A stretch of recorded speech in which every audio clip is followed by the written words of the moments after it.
இஸ்ரேலில் 78வது சுதந்திர தினம் உற்சாகத்துடன் கொண்டாடப்பட்டது. ஈரான், இஸ்ரேல், அமெரிக்கா இடையேயான போர் தற்காலிகமாக நிறுத்தப்பட்டுள்ள நிலையில் இஸ்ரேலின் தற்போதைய நிலை என்ன என்று சத்தியம் டிவி நேயரின் நேரடி ரிப்போர்ட்டை பார்க்கலாம்.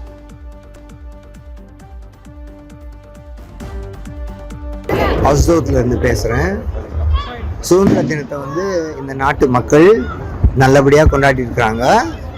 இது வரைக்கும் இவங்க எல்லா வருஷத்தையோட இந்த வருஷம் சந்தோஷமாக கொண்டாடுறாங்க. 78வது சுதந்திர தினத்தை கொண்டாடி இருக்கிறாங்க. இவங்களுக்கு எந்த பிரச்சனையும் கிடையாது.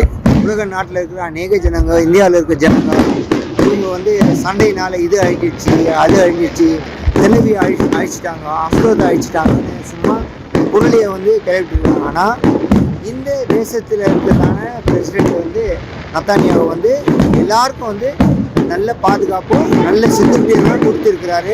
மக்கள் நல்லபடியாக சந்தோஷமாக இருக்கிறாங்க. இஸ்ரேல் தேச மக்கள் கொண்டாடிட்டு தான் இருக்கிறாங்க.